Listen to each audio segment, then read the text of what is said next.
Hey everyone, welcome back to Medieval Historian. Tonight's video is a brutal reality check. We're diving headfirst into the middle of a medieval battlefield. Not the glorified version from movies and video games. No slow-motion sword fights or dramatic speeches. Just mud, blood, terror, and 1,000 ways to die that history books tend to skip over. Now, think about war today. Drones, air support, body armor, trained medics, GPS, and high-tech logistics.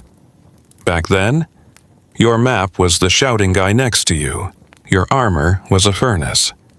And your odds of surviving? Let's just say you do better fighting a bear with a spoon.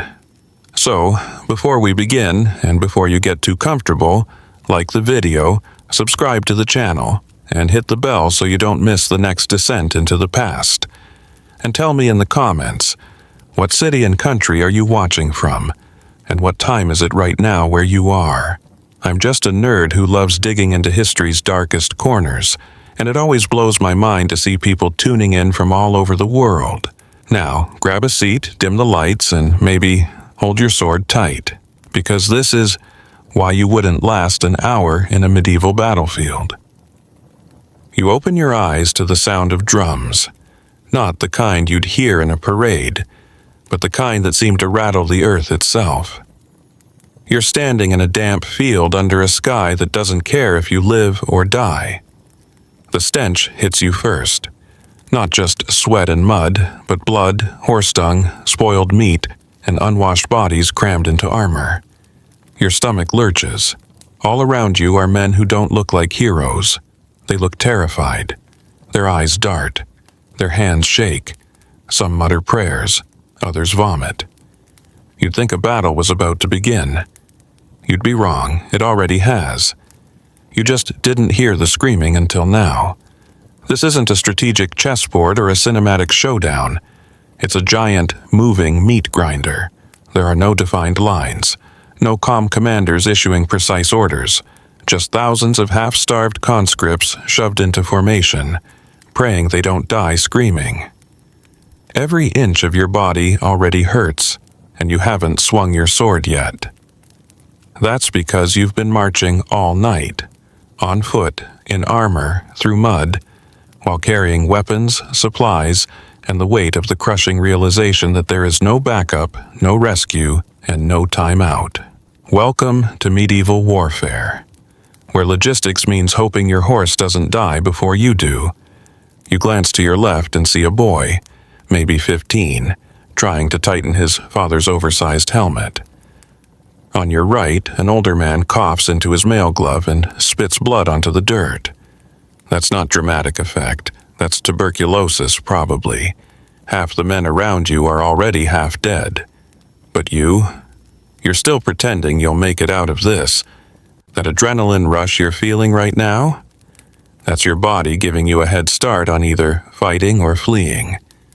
Spoiler alert, fleeing gets you killed faster. And here's the kicker. You're not fighting for glory. You're not fighting for honor. You're not even sure what the war is about. Your lord told you it was about land, or taxes, or maybe some insult traded between noble families over dinner and too much wine. But now you're here, about to bleed for someone whose name you'll never know. The man who owns the castle gets the land. You get the dirt. The other side looks just like you. Same ragged faces. Same terror in their eyes. They're not demons. They're just desperate men hoping they don't fall first. The drumming stops. For a moment, the world holds its breath. And then, chaos. Screams, thundering hooves, and the gut-deep realization that everything soft and safe in your world has vanished. It's not war the way we romanticize it. It's slaughter in slow motion, and you're in the middle of it with no clue what's about to hit you. Congratulations. You've just survived your first 60 seconds on the battlefield. Let's see how much longer you last. You were promised protection. Steel plate, chainmail, padded gambeson, the works. You were told it would turn you into a walking fortress. Instead, you're a slow-cooked stew inside a portable oven. That armor that looked so glorious in paintings and Netflix dramas. It's currently crushing your collarbone and cutting off circulation to your thighs. You can't raise your arms without hitting your helmet. You can't bend your knees without pinching something vital. And you're not charging into battle. You're waddling, gasping, trying not to trip over a rock and die of embarrassment before the enemy even sees you. Let's break this illusion real quick. Armor was a luxury, and it wasn't standardized. If you were poor, you didn't have a full suit of polished plate. You had a mismatched set of second-hand mail, a dented helmet passed down 3 generations, and maybe, a wooden shield with half the paint flaked off. And even if you were lucky enough to get the good stuff, that didn't mean you knew how to wear it. It takes time to learn how to move in plate. Time you didn't have because someone shoved you onto a battlefield with 3 minutes of instruction and a prayer. Now your shoulders are raw, your back is screaming, and every step feels like carrying a barrel of bricks uphill in winter. And don't get too confident about protection either. Yes, steel plate can deflect sword slashes, but this isn't a fencing match. You're not trading polite blows. You're being slammed by maces, axes, and warhammers, tools specifically designed to break armor. Not pierce. Break. Blunt force trauma doesn't care if the blade didn't get through. If your ribs are shattered inside your chest, guess what? You're not getting up. You're wheezing on the ground, armor intact, bones in jelly mode. Oh, and did I mention the noise? It's deafening. Every step rattles, every blow clangs inside your skull like church bells on a migraine. You can't hear orders, you can't hear warnings. You can't even hear yourself think. Inside your helmet, it's hot, wet, and smells like breath and panic. Your visor fogs instantly. If you lift it, you might see. If you don't, you might survive. Either way, you're blind and stumbling, dragging 50 pounds of metallic false confidence through the mud. Armor wasn't useless, but it was a trap. It gave you the illusion of safety while slowly sapping your strength, speed, and sanity. And by the time the real fighting starts, you're so exhausted from just existing in it, you're barely able to lift your weapon. That's when the axe comes down. And if you're wondering whether your enemies care what armor you're wearing, they don't. They aim for the joints, the neck, the knees, the soft spots you can't protect. They know, because they're wearing the same lies. Strap it on, they said. You'll be safer, they said. And now here you are, with a cast iron turtle shell strapped to your skull, wondering how humans ever thought this was a good idea. The medieval helmet, symbol of nobility, terror, and sweaty misery, is not your friend. It's a punishment device, disguised as protection. Once you jam your head into that steel prison, you immediately lose 3 critical things: peripheral vision, depth perception, and the will to live. You can't see, you can't hear, you can barely breathe. The air inside your helmet is a mix of stale sweat, recycled breath, and the haunting scent of dried blood that never quite got scrubbed out from the last poor soul who wore it. It's basically a panic attack chamber with a chin strap. And don't even think about turning your head. Your neck stopped participating 5 minutes ago. It's too busy holding up 15 pounds of forged regret. And let's talk about comfort. Padding. That depends on how wealthy or lucky you are. Most helmets are just raw metal rubbing against your scalp, tugging at your hair with every jolt. It's like wearing a hot skillet lined with sandpaper. And when the blows start raining down, your helmet becomes a percussion instrument. Every strike turns your skull into a bell tower. The clangs resonate through your brain like a medieval migraine symphony. You think a helmet protects your head? It mostly amplifies the trauma inside it. Then there's the visor, the medieval equivalent of a security peephole, except you can't open it without risking a crossbow bolt to the face. So what do? Flip it up to see the chaos? Or keep it down and stumble blind into whatever fresh nightmare is in front of you? Choose fast. Your life depends on it. And there's no pause button to debate the pros and cons. Add to that the sun. Helmets bake you alive. In summer, it's like wearing a furnace. In winter, it freezes your ears off. In battle, it collects condensation from your breath until it drips down your nose like a leaky pipe. No one mentions this in the stories.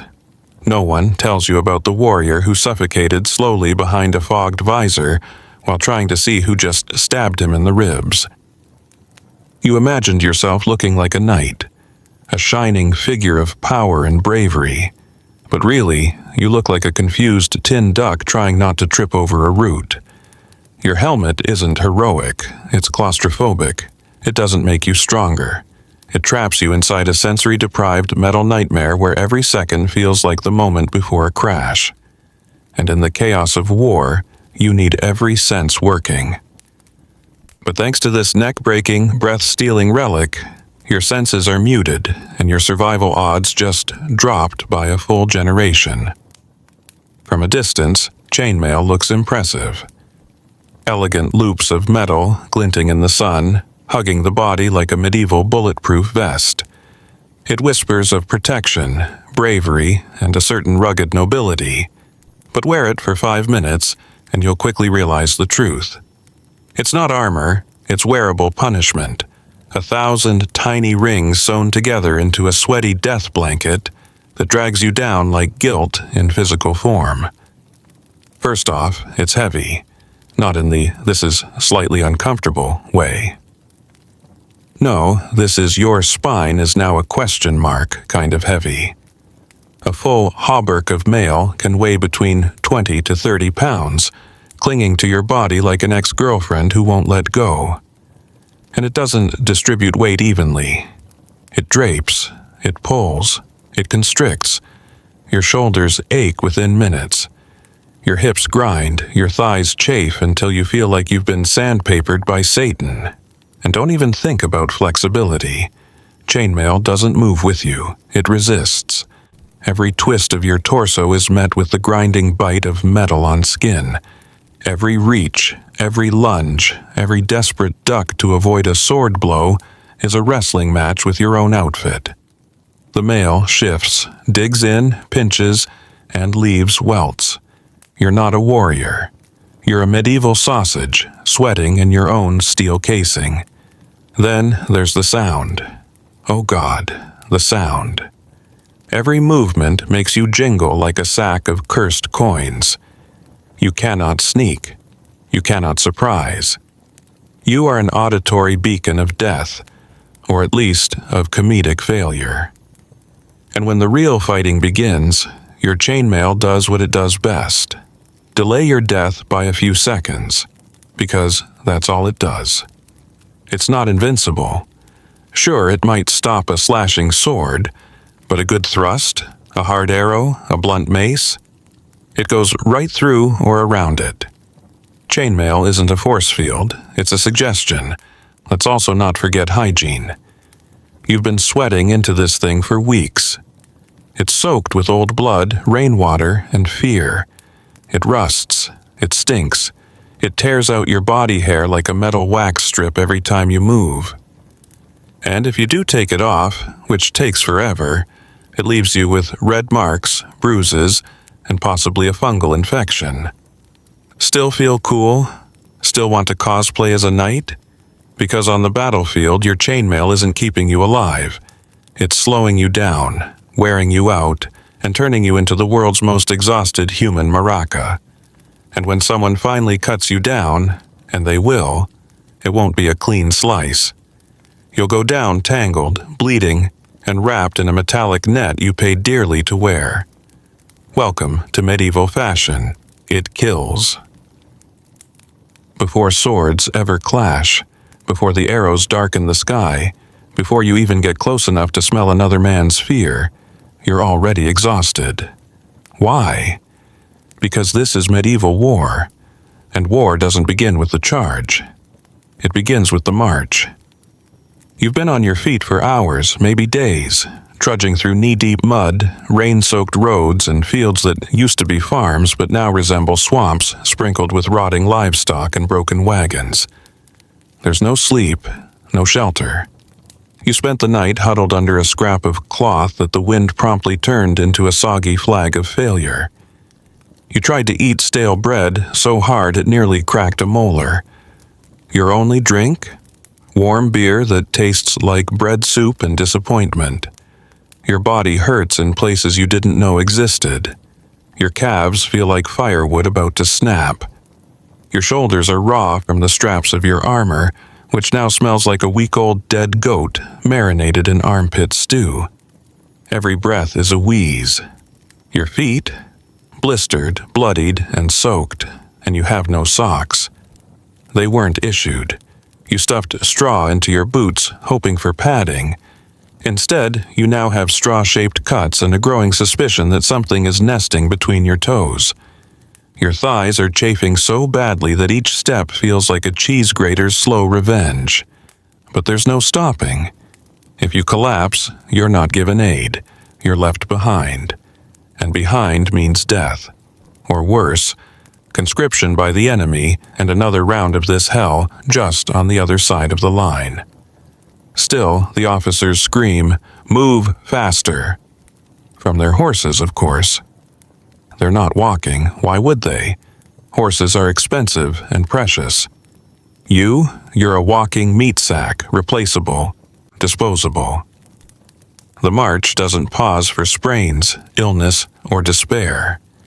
You keep going because everyone else is too scared to stop. The guy next to you muttered something about going home. He disappeared after that. No one asked questions. And when you finally reach the battlefield, already half dead, you don't get a rest. There's no break before the slaughter. No snacks, no bathroom, no briefing. Just the grim realization that you're expected to now fight like your life depends on it. Because it does. But your body, it gave up 3 hours ago. Your limbs are sluggish. Your brain foggy. You try to raise your sword and it feels like lifting a full bucket of rocks. You want to scream, but you can barely breathe. You haven't fought yet. But the battle has already taken its toll. And all you've done is arrive. Let's talk about what happens when your body becomes your enemy before the real enemy even shows up. Welcome to the skin-deep horrors of medieval warfare. You're soaked in sweat, drenched in rain, coated in grime, and wrapped in wool, leather, or metal, none of which breathe. Your body's been rubbed raw by fabric that was never meant to touch human flesh. Your thighs? They've become battlefield number 2. Every step rubs the inside of your legs together like a medieval fire-starting kit. Only instead of sparks, you get bleeding welts and open sores. Your armpits are another war zone. Your chest has a rash forming from weeks of grime collecting in the folds of your gambeson. The linen underlayers you hoped would help?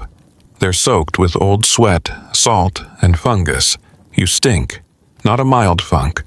This is the kind of smell that turns stomachs. But no one notices because they all reek too. The army is a parade of infected wounds, lice, and body odor so potent it could be used to kill rats. Then there are the blisters. Not just on your feet, but everywhere fabric rubs skin. Your heels have bubbled over into pus-filled landmines. Your shoulders are rubbed raw from carrying gear. The back of your knees are scalded from sweat pooling in places that never dry. There's no ointment, no powder, just pain. And if you're thinking about taking a moment to tend to it, don't. Stopping makes you a target for officers, enemies, and opportunistic thieves. And the bugs, dear God, the bugs. Fleas, lice, mites. They live in your clothes. They bite you while you sleep. They burrow into your scalp and nest in your crotch. Scratching doesn't help. It just tears skin that's already on the verge of infection. you've probably got at least one abscess forming somewhere you can't see. Good luck with that. And let's say you're lucky enough to survive a battle without getting stabbed. That raw patch of chafed skin on your inner thigh. That's the wound that kills you. Why? Because it gets infected. You don't even notice it until the fever hits. By then, it's too late. You die sweating in a tent, hallucinating about bread and clean water, all because your thighs rubbed together too much while running through a field. War isn't just fought with swords and arrows. It's fought with skin. And your skin, it's waving a white flag. Before you hear the clashing steel, before you see the horror, your nose gets there first. The battlefield, even before the battle begins, stinks in a way modern life just can't prepare you for. It's not one smell, it's layers. A pungent, putrid, choking cocktail of body odor, blood, rotting food, spoiled beer, horse sweat, burning wood, and human waste. And it's thick. You don't just smell it, you wear it. It coats your tongue, sinks into your armor, and follows you like a curse. Start with the soldiers. Hygiene isn't even a suggestion. Baths are rare. Clothes haven't been washed in weeks. The inside of a soldier's tunic smells like wet wool that's been dragged through a butcher's floor. The armpits alone could be classified as biological warfare. Then there's the gear. Helmets lined with rotting leather, boots soaked with swamp water, and mail shirts rusted with a mix of sweat, spit, and despair. Add the livestock. Horses, oxen, mules, they defecate wherever they want, often while marching. The battlefield is dotted with steaming piles of dung, squished into the mud and smeared on your boots. Every breath brings a new insult to your senses. And don't forget the campfires. You'd think they'd help. They don't. They burn green wood, wet dung, and whatever refuse can be scavenged. The smoke doesn't cleanse, it clings to your hair, your tongue, your lungs. You cough, and it tastes like someone set a dead squirrel on fire in your mouth. Then the bodies. Because even before the first charge, people have already died. Disease, exhaustion, heat stroke. They lie off the main path, slumped against trees sprawled in ditches, quietly decomposing. The stench of decay drifts in waves, punctuating the wind like a grotesque perfume. And once the battle starts, multiply that. Now you've got open guts, ruptured organs, and blood-soaked soil. The metallic tang of blood mixed with bile, urine, and feces. The involuntary release that comes with sudden death. You think you'll get used to it. You won't. You stop noticing it consciously, but your body reacts anyway. Your stomach knots. Your appetite disappears. You gag for no reason. You try to eat a crust of bread, and it tastes like it was baked in a grave. You try to drink your weak ale, and the scent makes you retch. You don't talk about it because no one talks about it. It's just the air now. And when you finally go home, if you do, you'll carry it with you. Not in your gear, but in your memory. You'll wake up at night thinking you're still there, smelling it, breathing it, dying in it. That's the smell of medieval war. It doesn't fade, it follows you forever. You came here dreaming of clashing blades and cinematic sword fights. You imagined yourself parrying like a hero, striking with precision, and slicing through enemies like a hot knife through narrative. Now, you're holding an iron bar so dull it might as well be a crowbar, and it weighs about the same. This isn't your shiny fantasy sword. This is real medieval steel, unwieldy, uneven, often chipped, and about as ergonomic as a brick on a stick. Swords were expensive. Most soldiers didn't even have one. If you do, congratulations. You're now the proud owner of a blunted object made for smashing bones, not fencing with flair. Medieval swords weren't light and whippy like in the movies. They were thick, durable, and built to withstand repeated impact against metal and bone. That means swinging one isn't elegant. It's exhausting. Every strike you throw drains your strength. Every block jars your entire body. You swing 3 times and your arms are noodles, and there's no guarantee it even works. Your enemy? He's wearing mail, maybe even plate. Your sword bounces off that like a spoon on a steel drum. You aim for the limbs, the gaps, the neck. But in the chaos, your fine motor skills are gone. You're swinging wildly, hoping for contact, praying for luck. More often, your sword clinks off a shield, gets stuck in a wound, or flies from your sweaty hands entirely. You go in thinking you're the executioner and end up being the guy frantically trying to retrieve your weapon from a pile of screaming limbs. There's also the problem of space. Battles are cramped. You don't have room to swing. You're shoulder to shoulder with 100 other men, each just as desperate and clumsy as you. You raise your sword and accidentally smack your comrade in the head. You lunge forward and your blade catches on someone's shield, or arm, or intestines. Graceful swordplay? Not here? It's flailing, smashing, grunting madness. So, what do you do when your sword fails you? You panic. You switch to fists, knees, teeth, anything. Some guys ditch their swords altogether and use a knife, a hammer, or a sharpened stick. Because, in the end, it's not about technique, it's about brutality, about who can stay standing longer. And if your sword snaps, you're not out of the fight. You're just more likely to die uglier. The sword was never your savior. It was just the illusion of control. A comforting lie you told yourself while walking into the blender. And when it finally fails you, when it slips from your grip and lands in the mud, you understand. The sword never mattered. Only survival does. Let's be honest. You're not a trained killer. You've never fought for your life using a sword. Your muscle memory is based on swinging shopping bags or typing emails. You've seen movies where heroes twirl blades like ballerinas, parry blows with flawless technique, and stab with poetic timing.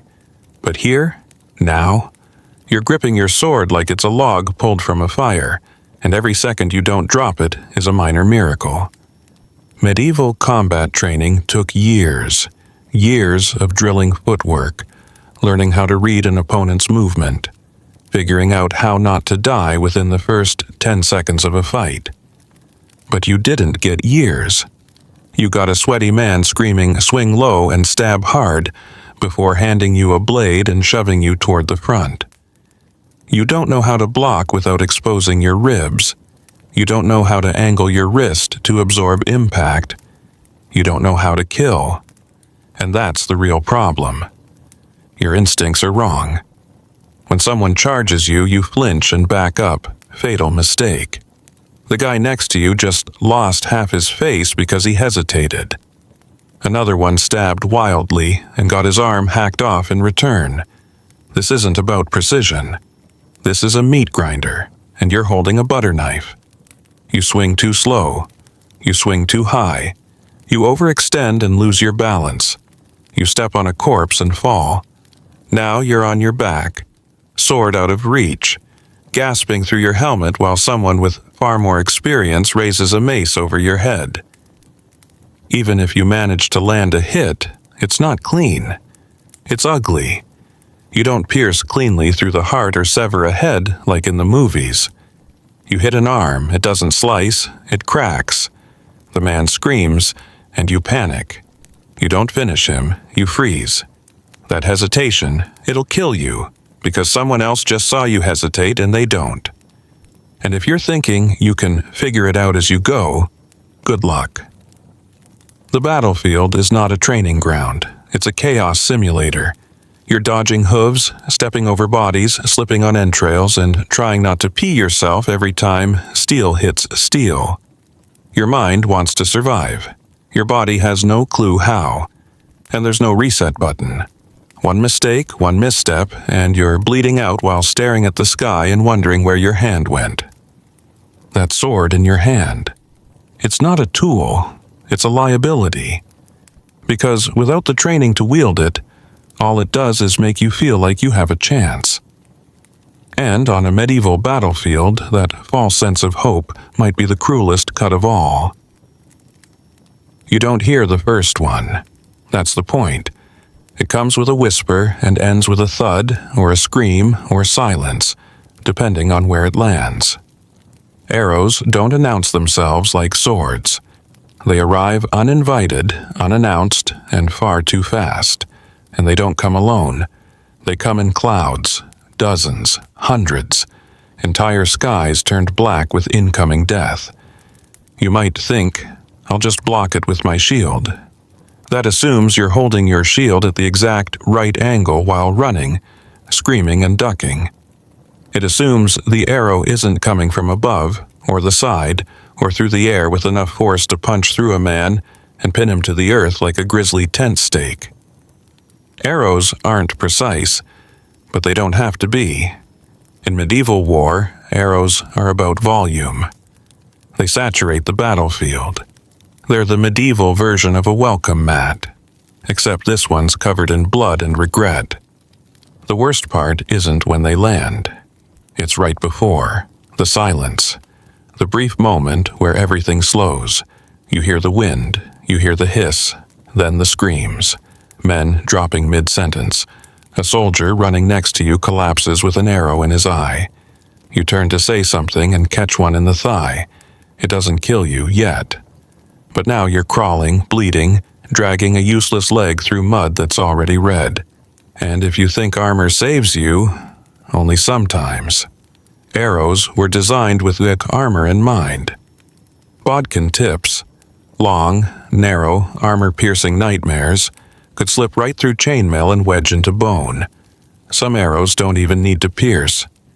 They hit hard enough to crack ribs, shatter fingers, or knock you unconscious with blunt force. You don't get to dodge. You don't even see them coming. You just hope that the numbers fall in your favor. Archers don't fight fair. They fight smart. Hidden behind lines, sheltered in woods, positioned on hills. While you charge, scream, and stumble, they fire, calmly, methodically. A volley every few seconds. It's not personal. You're just a shape in the distance, a statistic, an eventuality. And when you finally reach them, if you survive that long, they drop their bows, pull out daggers, and still fight harder than you do. Because they've been watching you die for an hour and are ready to finish the job up close. Arrows are the handshake of medieval battle. And that first volley? That's history slapping you in the face and reminding you were never safe to begin with. In movies, there's always someone covering your six. A loyal friend, a brave brother in arms, a guy who screams, "Look out," just in time to save your life. In reality, that person's probably dead, or busy trying not to get gutted, or they were never there to begin with. On a medieval battlefield, there's no time for teamwork, no elegant formations, no buddy system. There's just survival. Every man for himself, hacking and slashing in blind panic. And that includes you. You think you're holding the line, shoulder to shoulder like good little soldiers. That breaks in the first 2 minutes. Formations dissolve faster than promises before payday. One guy panics and runs, another charges too far ahead, and suddenly you're standing in a swirl of confusion. You glance over your shoulder and realize something terrifying. There's no one behind you. Just blood, corpses, and an enemy soldier about to turn you into a statistic. No one tells you how disorienting it is. The noise, the movement, the dust kicked up by 1,000 boots, the smoke from fires, the screams. You spin to find your comrades and can't tell friend from foe. You recognize no faces. The banners are torn, the orders are lost in the wind. You don't know where to stand, who to follow, or whether the guy 10 feet away is going to save you or stab you. And here's the kicker. Medieval armies weren't trained like modern military units. Discipline was weak. Communication was garbage. Your commander might be dead already, or worse, watching from a hilltop while you bleed for his title. So when you scream for help, no one answers. Not because they don't care, but because they're screaming too. Everyone is stuck in their own nightmare, swinging wildly at shadows, praying they're not next. Even if someone's close, they may not risk helping you. Why? Because turning your back on the enemy is how you die. Trying to save someone gets you killed. People choose survival over solidarity. You can't blame them, you're doing the same. One guy trips. You step over him. Another takes a spear to the gut. You don't stop, you can't. The fight doesn't pause for compassion. If you fall, no one pulls you up. If you get surrounded, no one fights through the mob to reach you. You are a meat sack among other meat sacks, and fate's fingers are spinning the wheel. Some live, most don't. And no one is looking over their shoulder, least of all for you. So forget the hero's charge. Forget the noble sacrifice. The only back being watched out here is your own. Forget swords, arrows, or axes. The real killer in medieval warfare is the ground beneath your feet. Mud. The ever-present, ever-hungry force that consumes strength, swallows boots, and turns men into statues before the enemy even reaches them. It doesn't care what side you're on. It doesn't care how brave you are. Mud is democracy in its cruelest form. It humiliates everyone equally. Picture this. It rained the night before, and now the battlefield is soup. Not just wet, saturated. A thick, sucking, ankle-deep stew of dirt, blood, dung, and unmentionable body fluids. You take one step and lose half your foot. You take another and feel your boot loosen. Try to run, and the mud grabs you like it has hands. You stagger, you slip, you fall. You're lucky if it's just your pride that gets bruised. But most of the time, you land wrong. You twist an ankle. You wrench your knee. Your sword flies from your hand. You try to get up, and the weight of your armor presses you down like a full-body anvil. Suddenly, you're crawling. Not because you're hurt yet, but because the ground has decided your battle is over. And here's the thing. Mud isn't passive. It's strategic. It hides pitfalls, broken weapons, discarded helmets, the corpses of the already fallen. Step on one, and you're down. Step wrong, and a spike of wood goes through your foot. Then come the cavalry, horses galloping through terrain that's already a mess. They don't care that you're crawling. They'll trample you flat. The battlefield becomes a churned-up meat blender. And you're seasoning. Even if you stay upright, mud saps your energy. Every step is a squat. Every movement a full-body resistance workout. Your legs burn, your arms ache just trying to yank your boots forward. Your shield doubles in weight. Your sword feels like it's glued to the air. You swing slower, react later, and then the enemy reaches you. There are men who die on the battlefield never having met a blade. They drown face down in mud. They get crushed after falling and can't get up. They're wounded, but not mortally, until the mud pulls them down and holds them just long enough for the next sword to find them. Or worse, they survive, only to die of infection later, because mud doesn't just bruise. It infects. It festers, it enters wounds, and turns them into death sentences. Mud doesn't charge. It doesn't scream. It waits, and it always wins. There's no cinematic build-up, no dramatic pause. One moment you're upright, gripping your sword and bracing for the enemy. The next, a wall of thunder slams into your senses. The cavalry is here, and you never stood a chance. You don't see the horse until it's too late. Maybe you hear a distant rumble, like an approaching storm.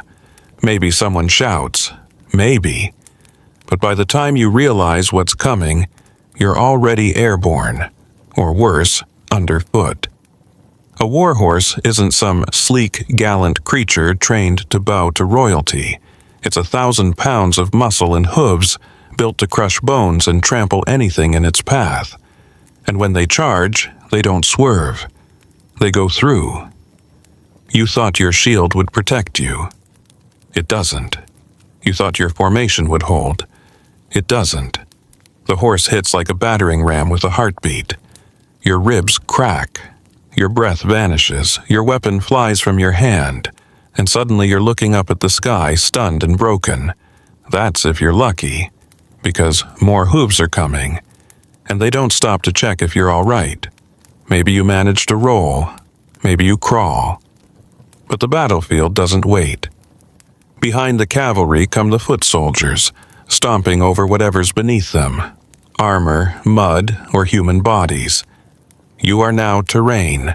You are not noticed. You are not avoided.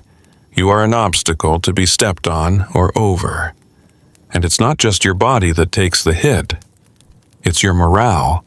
The moment you see men flung into the air like dolls, formations shattered, lines broken, your brain flips a switch from fight to flee. Panic spreads like fire.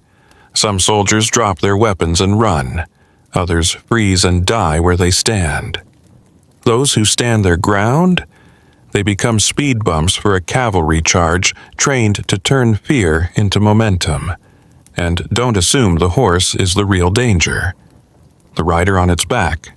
He's swinging a flail, a sword, or a long lance with brutal precision. He's aiming for heads, shoulders, spines. From above, with momentum, he has the advantage. You try to strike at him, but you're swinging upward at a moving target while knee-deep in mud, dazed and gasping. You miss. He doesn't. Surviving a trampling isn't just about dodging the first wave.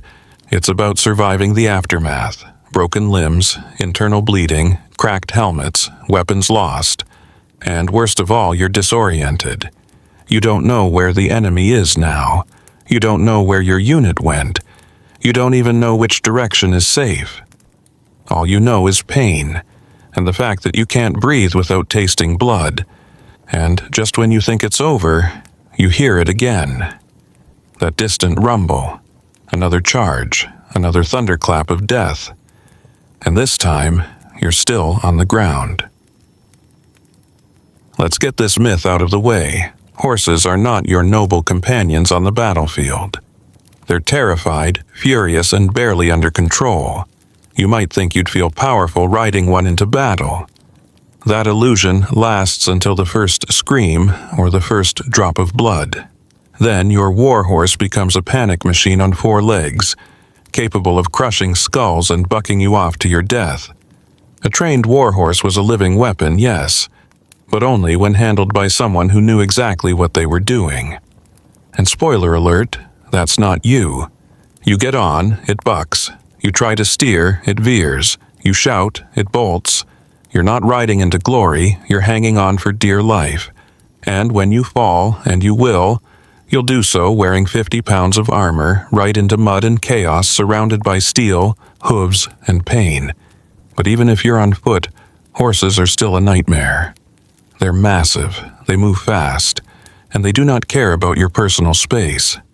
In the frenzy of battle, they'll crash through lines, stumble over corpses, kick, bite, and fall. And when they fall, it's a catastrophe. A collapsing horse can crush multiple men beneath it, snapping bones like twigs. You may survive the enemy, but not the panicked animal that just landed on your chest.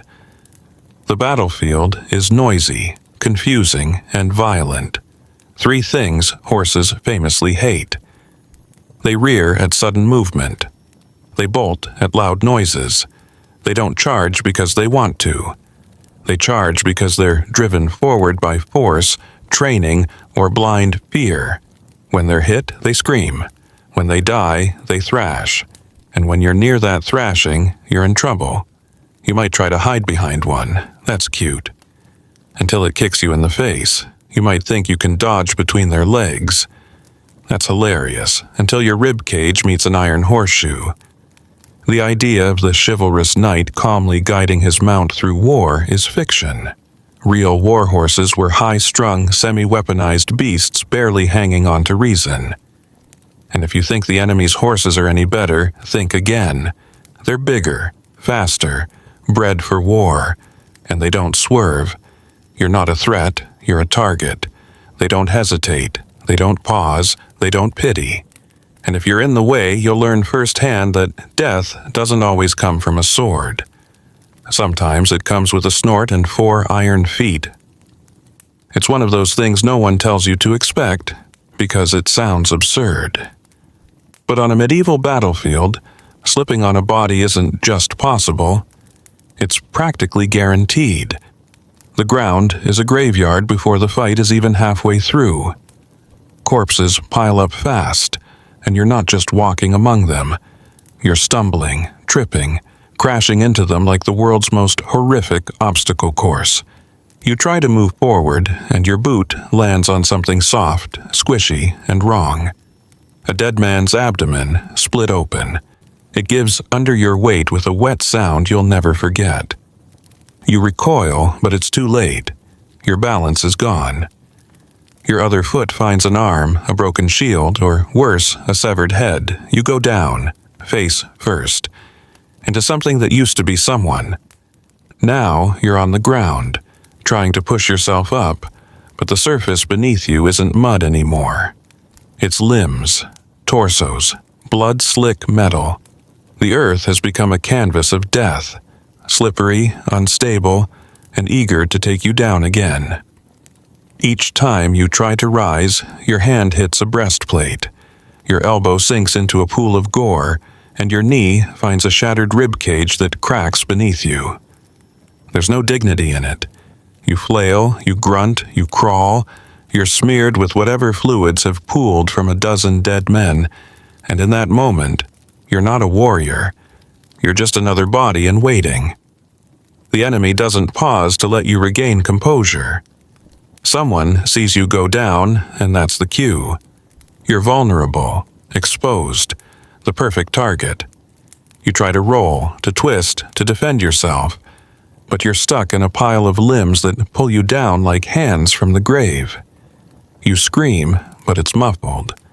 You swing, but the blow lands on a corpse, not your attacker. You're not just slowed, you're trapped. Every moment you're off your feet, your odds of survival drop. You aren't fighting the enemy anymore. You're fighting gravity, death, and whatever slick horror is coating your fingers. And the smell, Jesus. The mix of blood, bile, feces, and decay clings to you like a second skin. It's in your mouth, your nose, your eyes. You wipe your face and smear more of it across your cheek. You're crawling through something sacred and desecrated at once, and the only thought you can form is, don't die like this. Not trampled, not gored, not killed while slipping on a stranger's face, but the battlefield doesn't care. It's indifferent. You slip, you fall, you die, and then someone else slips on you. 1 second he's there, yelling, swinging his weapon, breathing the same filthy air you are. And the next, he's gone. Not knocked out. Not gently wounded. Gone, erased. A flash of force, a splatter of warmth, and suddenly you're covered in pieces of someone you might have shared bread with an hour ago. Exploding in medieval warfare wasn't cinematic. It wasn't fireballs or Hollywood booms. It was a combination of sheer violence, force, and grotesque efficiency. A warhammer caving in a skull, a spear piercing clean through a man's chest, a catapult stone landing center mass and turning flesh into pulp. That's what explosion meant. Bodies detonated by trauma, not fire. You don't have time to scream. Your instincts are stunned. Bits of your comrade are on your face, in your mouth. A chunk of him lands on your shoulder. A piece of jawbone clinks off your helmet. Your eyes burn. Not just from blood, but from the raw, nauseating reality of being within inches of someone's sudden obliteration. You want to look away, but there's nowhere else to look.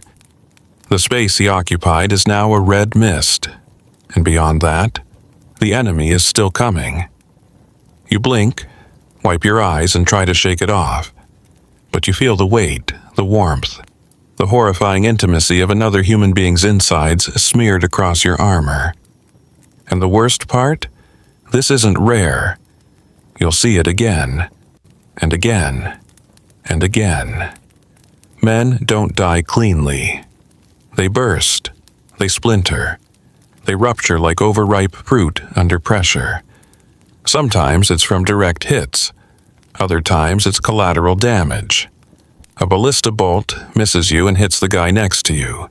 An axe cleaves through his neck so violently it showers you in arterial spray. An arrow punches through his mouth and exits the back of his skull, carrying teeth with it. And the noise. The sound of a man dying violently is a thing you don't forget. A wet pop, a crunch, a scream that gurgles, cuts off, then nothing, silence, followed by your own ragged breathing as you realize you're still alive somehow. You might harden to it. You might pretend it doesn't shake you. But the truth is, every time it happens, you get a little quieter, a little more numb, a little closer to accepting that you're not really fighting for victory anymore. You're just trying not to be the next red mist. Amid the steel, the screaming, and the chaos, one sound cuts through everything. Your name. Not shouted in victory, not whispered in camaraderie. It's screamed. A raw, desperate, throat-tearing shriek from someone who knows you. Someone who's close enough to recognize your face under the blood and mud, and in that instant, you freeze. Your body locks up. It's not logic, it's instinct. That scream hits something deeper than orders or training. It bypasses strategy and slams straight into the primal part of you that knows what it means. Someone you care about is dying. Maybe it's your brother, your friend, someone you marched beside for days, someone who shared their last heel of bread with you. You hear your name, and your brain tries to decide. Run toward it, or run from it. You want to help, of course you do, but you can't move. Your feet stay rooted, not in bravery but in horror, because you already know. It's too late. That scream isn't asking for aid. It's not a plea. It's a warning, a goodbye, a flash of terror in its purest final form. And if you answer it, if you turn your head, you might be next. Still, your eyes betray you. You look. You always look. And there they are, on the ground, or in the middle of being pulled down, or already broken. Maybe they're reaching for you. Maybe they're too far gone to even move. You see their face and wish you hadn't. You see the wound and wish it had been faster. You see the death in their eyes, and it stays with you. For a second, you consider running to them. You imagine dragging them away, shielding them, fighting for them. But that second costs you, because while you're deciding whether to be a hero, the enemy doesn't wait. You catch movement out of the corner of your eye. Too late. The blow glances off your helm, or buries itself in your shoulder, or misses entirely but reminds you, you are still here. You are still in the middle of it. You cannot afford compassion. That scream becomes a scar. It echoes long after the fighting is done. You'll hear it in the quiet of the night. You'll hear it in your dreams.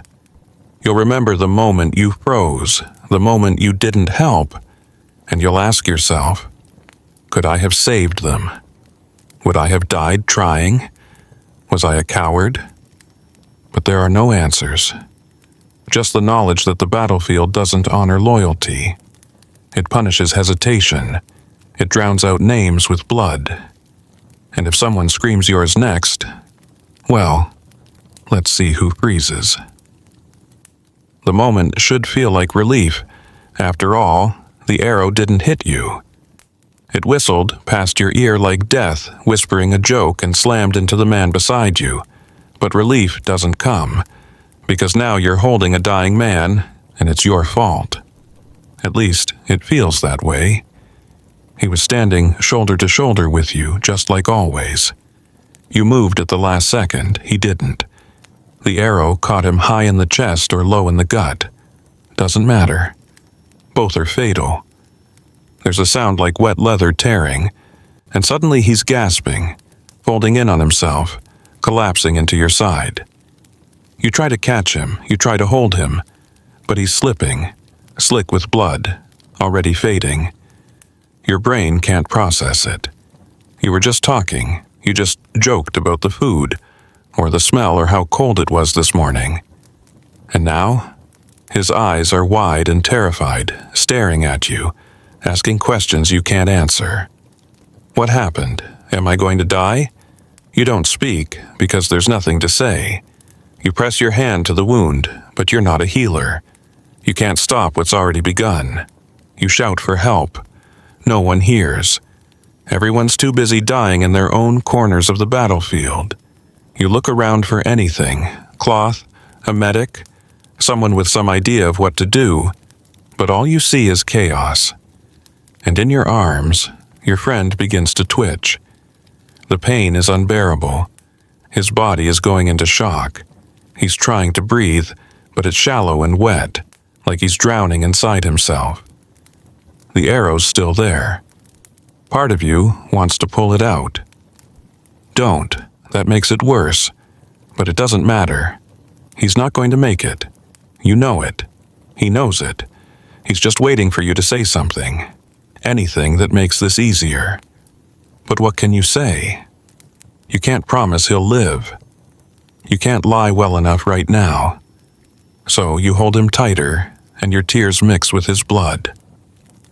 Eventually, his eyes unfocus. His body slackens. And now you're left with the warmth of his death soaking into your armor, and the question that never leaves. Why him and not me? Survivor's guilt. It settles in fast. The arrow missed, but not really. It still hit you, just deeper. And the worst part, the battle keeps going. You don't get a moment. You have to step over his body and fight on, knowing the next arrow might not miss anyone. Adrenaline is both your savior and your betrayer. It keeps you moving when everything inside you screams to stop. It pushes you forward when your legs are shaking and your mind is cracking, but it lies to you. It covers up pain, numbs shock, and tells your body it's fine, even when you're dying. That's why you don't notice the wound at first. You feel a jolt, a sting, maybe a thump, like someone hit you with a fist. But it doesn't stop you. You keep fighting, keep swinging, keep breathing the stench of death through clenched teeth. Then something changes. Your sword feels heavier. Your knees wobble. The edges of your vision blur. The heat in your armor feels like a furnace cranked beyond its limits. You look down, finally, and see it. Blood. Yours. A lot of it. Pooling beneath you, soaking into the seams of your tunic, seeping out from under your cuirass. You blink, trying to understand where it's coming from. A gash in your side, a puncture in your thigh, a crack in your scalp. You have no idea. You're bleeding and you didn't even notice. Panic doesn't hit like a wave. It's a flicker, then a flood. Your breath shortens. You stumble. You lean against a corpse, not realizing your body is already shutting down systems to keep you alive. You try to shout, but your voice is thin, ghostly. No one hears. No one looks. The men around you are too busy screaming, swinging, dying. And now your hands are slippery, your grip weak. Your sword drops into the mud. You reach for it and nearly fall. The blood loss is faster than you think. Every heartbeat pumps more of your life into the dirt. You try to bind it, but there's nothing clean to use. You press your hand into the wound, but your strength is fading. Your vision narrows to a tunnel. Faces blur. Sound distorts. The battlefield turns into a dreamscape of moans and crashing metal. You drop to your knees, then all fours. Then your face is in the mud and your body feels cold. The worst part, you might live, just long enough to suffer. To be found by the wrong side, to be robbed, or to bleed slowly over hours, too weak to scream. And the whole time you'll think back to that moment, the moment you first felt it and ignored it, because you thought you were fine, because adrenaline lied. And now, as you fade, you understand the truth of war. By the time you feel the pain, it's already too late. This is the moment you never prepared for. You swing. You connect. The blade sinks into flesh, hard, deep. A shoulder, a stomach, maybe a rib cage. You expect resistance, you expect pain. You don't expect your weapon to stay there, but it does. Lodged, trapped. Your hands tug instinctively, but it won't come free. And now you're standing unarmed in the middle of a war zone. You pull harder, twisting, yanking, grunting through gritted teeth. But bodies are not wooden dummies. They seize your blade with tendons and bone. The rib cage holds it like a vice. Muscles clamp down. And when blood pours out, it turns everything slick. You lose your grip. The hilt slips. You curse. You reach again, but your opponent's weight sags into the sword, dragging it downward, deeper. You're not a fighter anymore. You're a fool wrestling a corpse. Sometimes the body doesn't even fall right away. They stagger. They look at you with wide, unbelieving eyes, and you're frozen in place, watching them die while your most valuable possession is stuck inside them. If they fall on it, that's it. You'd need a crowbar and 5 minutes of peace to pull it free, and those are two things the battlefield doesn't provide. Meanwhile, the next enemy is already here. You have no sword. You reach for a dagger, too slow. You raise your arms to block. Too late. A mace slams into your ribs, you go down, all because your blade chose now to abandon you. Some soldiers carried secondary weapons, daggers, axes, short spears, but even those can get stuck. Even those can betray you. In the chaos, your only real weapon is whatever you can hold and swing, and sometimes that means a rock, a shield, a broken stick, your fists. The worst is when the stuck blade doesn't even kill. The wound is bad, but not fatal. The enemy screams, grabs your hilt, and yanks you closer. Now you're eye to eye, both of you dying, both of you desperate. They spit blood in your face. They stab you with something crude. You fall together, and when your body's found, your sword is still there, buried in someone else. Not helping, not saving, just waiting. War doesn't care how fine your weapon is, how sharp the blade, how strong your swing. If it's stuck, you're done. And once it's gone, you realize how fragile you truly are. A man with a sword is a fighter. A man without one, just meat. The first thing to vanish in battle isn't hope. It's communication. Orders don't travel well over screams, clashing metal, and the sound of thousands of people trying not to die. Your commander can yell all he wants, but unless he's screaming directly into your ear, you're not hearing a damn thing. And even if you could, your brain is so overloaded that language might as well be birdsong. In training, you were told what to do. Form lines, hold your ground, wait for the signal. But here in the chaos, there is no line, there is no ground. There is only the roar of the crowd, the chaos of melee, and the pounding in your head. Someone shouts to fall back. Maybe. Or was it charge? Or was it just someone screaming in pain? It doesn't matter. You can't respond, you can barely think. The officers had horns, flags, banners. But guess what? The horn was smashed. The flag bearer took an arrow to the throat. The banner is now face down in the mud, trampled by terrified feet. You're surrounded by men who don't know whether they're winning or losing. Everyone is fighting alone now, in their own little bubble of noise and panic. Even if you could hear, you wouldn't trust it. What if it's the enemy giving false commands? What if it's someone panicking? You've seen men run straight into death because they thought they heard retreat. Others stood their ground and got surrounded because no one told them the flank was collapsing. And in the rare moment when you think you do hear a command clearly, regroup at the tree line, you look around and realize you're alone. Everyone else either didn't hear it or heard something else. So now you're standing in the open, exposed, holding your breath, waiting for the next wave of arrows or cavalry. Miscommunication isn't a glitch, it's the default. The battlefield is a soup of contradiction. Half your side is charging, the other half is backing away. You try to follow someone, but they disappear. You raise your hand to signal, but no one sees. You shout, but your voice is swallowed by 1,000 others. And all the while, the enemy moves like a wave, taking advantage of your silence. Orders mean nothing here. Discipline breaks down. Strategy dies. What's left is instinct, and instinct is messy. You follow the crowd or you guess, and if you guess wrong, you die alone, maybe charging into your own side's spears or fleeing into the arms of the enemy. You feel the impact, but not the pain. Not right away. A sudden slam into your ribs, or shoulder, or thigh.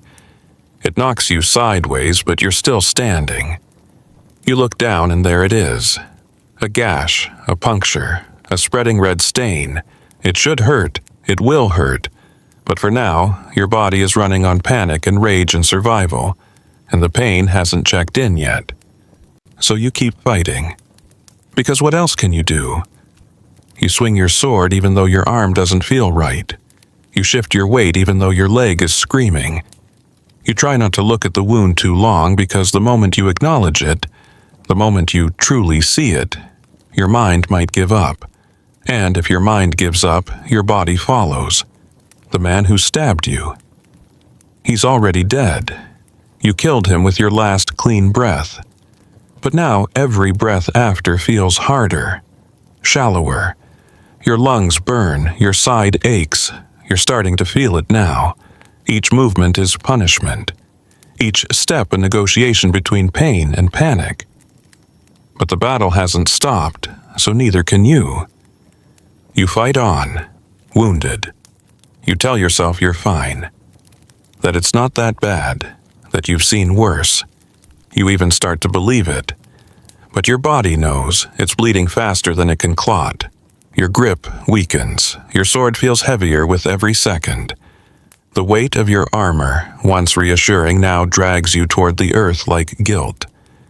The men around you don't notice. They can't. Everyone is hurt.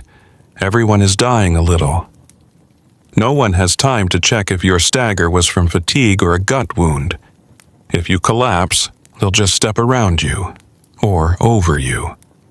And maybe, when it's over, someone will find your body and say, he fought like a beast. But that's a hollow comfort when all you want is to survive.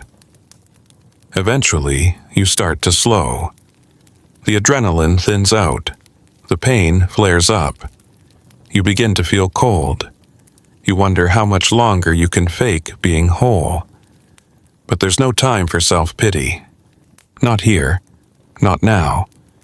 So you raise your sword again with trembling hands, because even with blood pooling in your boot, even with your vision going gray, you still have a job to do. You're wounded, you're dying, but you're still in the fight. For now.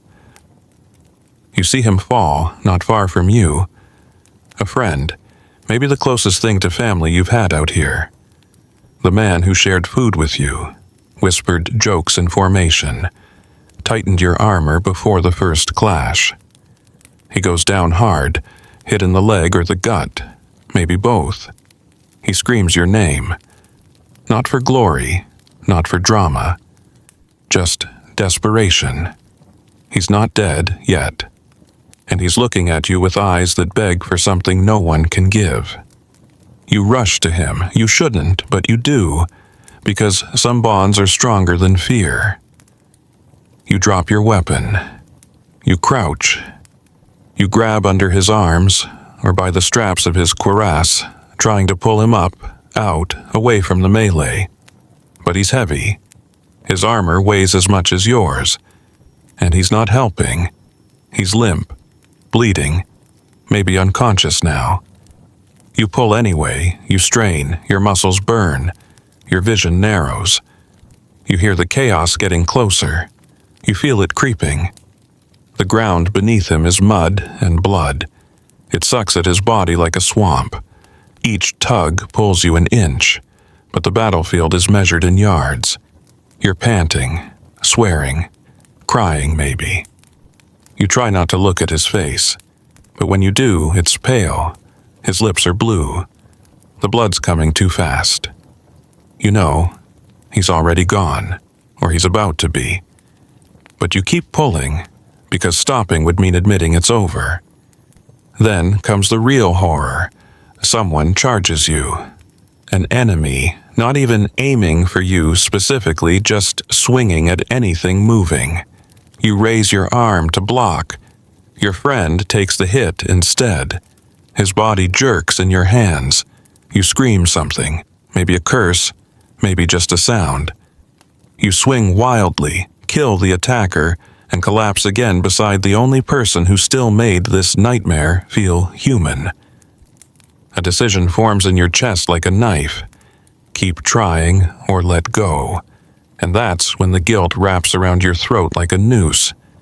Because you know what the right choice is. Leave him, save yourself. But how do you do that? How do you stand and walk away from someone who once saved you from the same fate? Who laughed with you this morning? Who trusted you? You stall. Too long. Another arrow thuds into the dirt beside you. Another foot nearly stomps your head. You look down one last time, mutter something he probably can't hear, and finally, you stand. Empty, broken, and you run, not to escape the enemy, but to escape the memory. But memories run faster. You expected something, anything.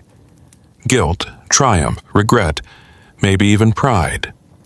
But when it finally happens, when your blade finds flesh, when the life drains from someone else by your hand, you feel nothing. No grand realization, no epiphany. Just a dull, cold shock. And then the moment is over, and you're still alive, and he's not, and that's it.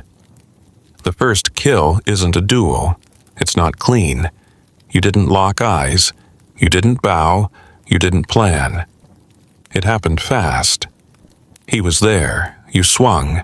He missed. You didn't. And now he's on the ground, wheezing or gurgling or not making any noise at all. You stare at him like he's supposed to say something, like there's a moral to absorb. But there isn't. There's just blood. It's on your hands, your weapon, your armor, and your heartbeat doesn't slow, it speeds up. You look around. No one saw, or if they did, they didn't care. No nods of approval, no grim acknowledgement, just more fighting. As if what you just did, what felt like a tectonic shift inside you, was just another ripple in the ocean of violence. You thought it would change you. Maybe it does. Just not in the way you imagined. It doesn't haunt you right away. What it does is normalize. One kill becomes 2, then 3. Then you stop counting. Because what's the point? You no longer flinch when you stab someone. You barely register it when someone collapses at your feet. It's not that you like it, it's just that you've adapted. Fast, too fast. And the scary part? You realize you're good at it. You move smoother now. You anticipate better. You kill faster. You look someone in the eyes as you run a blade through their chest, and instead of hesitation, there's calculation. This man is in your way. He must go. He does. And then you move on. You tell yourself you'll reflect later, after the battle, after the war. But deep down, you wonder if there will be any later left. Any version of you untouched by this numb, necessary violence.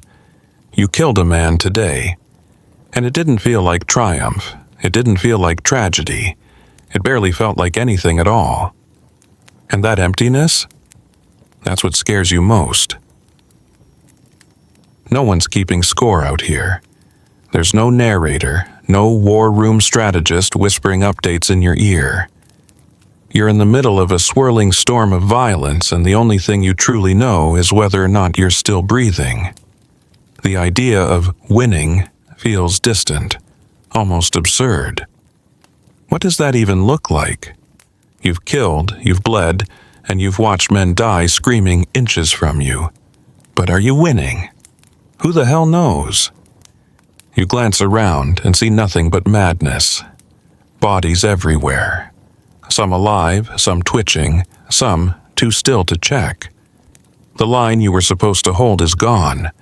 Whatever formation you were in has collapsed into clusters of desperate men hacking at whoever's closest. Your allies, they're scattered, maybe retreating, maybe advancing, maybe dead. The flags are missing or burned, or lying half buried in gore. The only sound louder than the clashing steel is confusion. And yet, the enemy's still here too. You don't know if reinforcements are coming. You don't know if the plan worked. Was there even a plan? You weren't told anything beyond when the horn sounds, charge. That horn broke an hour ago, and now time is measured only in heartbeats and screams. At one point, you think you see your side pushing forward. There's a swell of movement. You move with it, shouting, stabbing. Maybe it's a breakthrough. But then a fresh line of enemy troops appears like ghosts out of the smoke, and you're thrown back into the grinder. Was that progress? Was that a trap? Again, you don't know. You look for someone in charge, a commander, a knight, anyone. But leadership dies fast in real war, and even if they're still alive, they're too far, too busy, or too distant to help you now. You're making choices based on instinct, fear, and blind hope. The idea of a victory parade feels laughable. You're not fighting to win anymore. You're fighting to survive the next 10 seconds. The goalposts have moved. No one's holding a banner in triumph. No one's planting a flag. It's just you, your weapon, and the question screaming in the back of your head. Are we even winning? And maybe, just maybe, you're not supposed to know. Maybe the uncertainty is part of the cruelty. In a medieval battlefield, clarity doesn't come until long after the blood dries, and for many, it never does. You slip. Or maybe you're knocked down, it doesn't matter. What matters is that you're no longer standing. And on a medieval battlefield, falling might as well be a death sentence. The ground is cold, wet, and packed with blood and bodies. And now you're a part of it. You try to push yourself up, but someone steps on your hand. Hard, you scream, but it's lost in the noise. No one turns to look. No one reaches for you. The men you stood beside seconds ago are already moving on. They didn't see you go down. Or they did, and had to pretend they didn't. Because stopping to help gets both of you killed. So they keep going, and you're alone. Your sword's gone. Maybe you dropped it. Maybe it's still there, just inches from your fingers. But reaching for it feels like crossing an ocean. Your breath is ragged. Your armor presses into your back like a tombstone. And the sky overhead, gray, indifferent, offers no comfort. You roll onto your side, trying to crawl, trying to disappear. But the battlefield has no hiding spots. You're exposed. You're vulnerable. You are prey. Someone stumbles over you, curses, keeps going. Another man trips and doesn't get up. You're now part of the hazard. Something to step over. A bump in the road. The cruelest part? You're not even hurt yet. You could stand if given a second. But seconds don't exist here. They're stolen, and someone else just stole yours. An enemy spots you. His eyes narrow. He sees an easy kill. He raises his weapon and starts toward you. You raise your arms, not to fight, just to delay. You scramble backward. You shout anything that might make him hesitate. But you know how this ends. You're on the ground. He's not. And that's the only equation that matters. Then, by sheer luck, someone crashes into him. Maybe a friend, maybe a stranger. It doesn't matter. You get your second. You roll. You grab a weapon. Any weapon, and you run. Limping. Wheezing. You survive. But the memory lingers. For one horrible moment, you were nothing. Just another shape in the mud. And nobody noticed. In the chaos of battle, the line between friend and foe dissolves fast. At first, you think you'll recognize your comrades. By armor, by voice, by banner. But those are luxuries that die in the first few minutes. Armor gets smeared with mud and blood. Helmets cover faces. Voices vanish in the thunder of screams and steel. And banners? Torn, burned, trampled into the filth. Soon, every man looks the same. Desperate, violent, and ready to kill. You see someone running at you, weapon raised. You freeze. Is he on your side? Is he yelling in your language? Does that crest on his shield mean anything anymore? You hesitate. A fatal pause. You block, swing back, maybe kill. Only later, if you live, you realize you might have just killed one of your own. And there's no way to be sure. Medieval armies didn't wear color-coded uniforms. They wore whatever they could afford. Some had heraldic symbols, sure, but a smear of grime turns a lion into a blotch. And most soldiers didn't have the coin for fancy tunics. They wore leather, cloth, chainmail, same as the enemy. You might spot a familiar face, but what if he lost his helmet? What if he picked up a fallen weapon from the other side? What if you did? There's no time for second guessing. So everyone makes the same brutal decision. Attack anything that doesn't look immediately familiar. Which, on a battlefield, is almost everything. This creates a feedback loop of violence and mistrust. Groups fracture, squads implode. You find yourself isolated, not because you ran, but because you couldn't tell who to follow anymore. And then there's the real nightmare, looting. Once a soldier drops, others swarm like vultures. Doesn't matter what side he's on, they want his sword, his food, his boots. You witness a man gut a comrade over a better-fitting pair of greaves. You see allies turning on each other in the name of survival. You realize with growing horror that the line isn't just blurred, it's gone. You try to call out, but your voice cracks. No one answers. You're surrounded by strangers with familiar weapons. You keep your blade ready, your stance defensive, and your mind plays a cruel trick. You start to see enemies in every shape. You flinch at every approach. You hesitate, and that hesitation will kill you. This is the battlefield now. Not good versus evil, not red versus blue, just the living versus the next mistake. And in the fog of war, everyone looks like the latter. At some point, light becomes a memory. The sky darkens with smoke, the air thickens with ash, and the battlefield becomes a graveyard in shadow. You thought the fight would be done before nightfall. You were wrong.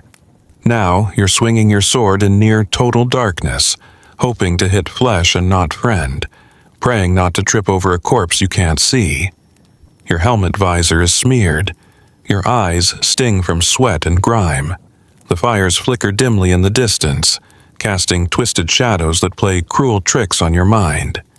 Every silhouette could be death. Every flicker might be a blade. You're not fighting with tactics anymore, you're fighting with terror and luck. Depth perception vanishes. That lunge you thought would land, missed by a mile. That slash you swore would kill, barely grazed fabric. You hear movement, footsteps, a grunt, the whisper of chainmail, and you spin, weapon raised. Nothing. Or maybe something. You don't know. You lash out anyway. Sometimes you hit, sometimes you don't. And when you do, you don't stay long enough to confirm who it was. Panic tightens around your chest. You stumble over a body, maybe two. You try to stand but slip on something wet. Blood, or worse. Your torch, if you even had one, is out, and no one's coming to help. Everyone's blind, everyone's alone. This is not a battle anymore. It's a nightmare, shared by hundreds of men too stubborn to die and too terrified to run. You hear breathing. Close. Too close. You spin, jab, scream. Silence. Then scream. Not yours. You hit someone. You think. They fall, or maybe they lunge. You backpedal. Hit something solid. A tree, a body? You push off. Keep moving. Because the second you stop, you die. There's no up or down now. No left or right. Just forward, backward, strike, repeat. You lose all sense of time. Minutes stretch into hours. Your arms ache. Your legs shake. Your head pulses. And still you fight. Blind, exhausted, afraid, alive, barely. When dawn comes, if it comes, the light won't bring clarity. It will only reveal the horror you survived and how many others didn't. It's not just blood that soaks the battlefield. It's rain, sweat, rot, and centuries of forgotten dead. And as the fight drags on, the very ground beneath you begins to turn against you. At first, it's just mud, annoying, heavy, but then it deepens, thickens, becomes alive in the worst possible way. You step forward and don't step out. You sink. Your foot plunges into muck up to the ankle, then the knee. You try to pull it free, but the suction grabs you like a claw. Your leg doesn't move. You panic. Shift your weight. Big mistake. Now your other foot's stuck too. You're locked in place, a statue made of flesh and iron. You twist, tug, curse, but it's like the earth has swallowed you halfway down. And it's not just the soil, it's what's in it. Corpses. Armor. Bones. Spears. You step on something solid, hoping for grip, only to realize it's a man's rib cage shattered under your boot. Or a helmet, or a head.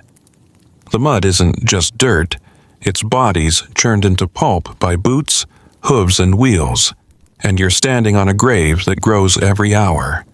The more you struggle, the worse it gets. Your own armor weighs you down like lead. Your strength bleeds out with every useless heave. Around you, others fall into the same trap. Some are pulled free by their comrades. Others disappear screaming. You see a man go under completely, sucked into the filth like it was water. You never see him again. You wave for help, but who would stop in this hell to dig you out? The battle rages. No one has time. They glance, hesitate, move on. You're on your own. And worse, the enemy sees you. Vulnerable, stuck. They approach with grins or grim silence, weapons raised. You thrash, but your legs won't budge. You lift your arms to block, knowing it won't matter. Somehow, you survive. Maybe they miss. Maybe someone else intervenes. Maybe luck gives you one more breath. But now you're bleeding into the same mud that held you down. Your body is going cold, and the earth beneath you feels like it's opening wider.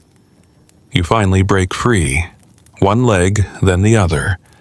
But you've lost a boot, or a weapon, or a piece of yourself in the process. And as you limp away, gasping, dragging muck behind you like chains, you understand something horrifying. The ground doesn't care who wins. It will take everyone, friend, foe, king, and commoner. In the end, it eats you all the same. You don't remember when your mouth dried out. Was it before the charge? After the 5th kill? Somewhere between the blood, the screams, and the heat, your tongue turned into leather and your throat into sand. You can barely swallow, and each breath scrapes your lungs like fire. You're not thinking about tactics or glory anymore. You're thinking about water. The thirst becomes maddening. You lick your lips only to taste sweat and metal. You bite the inside of your cheek to summon spit. Nothing. Your body is burning from the inside out.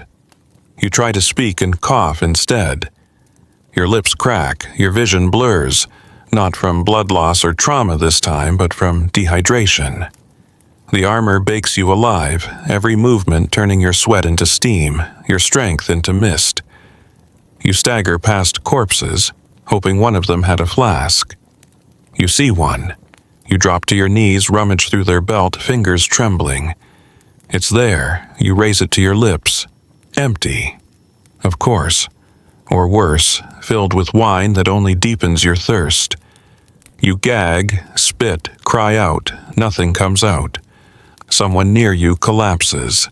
You see them reach for a puddle. Not even a clean one, just a depression in the ground filled with blood and rainwater. You turn away, disgusted, but half a minute later, you're crawling toward the same filthy pool, cupping your hands, drinking anyway. It's warm, it's foul, it might kill you, but in this moment you don't care. You need it. You need it to keep your sword up, to stay on your feet, to stay alive. There are no water lines in battle, no medics handing out flasks. You're hours from camp or wherever your supplies were last seen. If you left your satchel behind, it's gone. If your water skin was cut, it's dry. And the more you sweat, the more your body turns against itself. Dizziness, shaking, weakness in your joints. Even thinking becomes a struggle. You hallucinate voices. Shadows twitch at the edges of your vision. You'd trade your blade for a single sip. You'd crawl through fire for one drop that doesn't taste like rot and rust. And you realize then, dying of thirst isn't poetic. It's slow, stupid, and cruel. And if you don't find water soon, your next drink might be your last breath. In the middle of war's worst moments, you start to hear things you didn't expect. Not more screaming, not more orders, but something softer, quieter.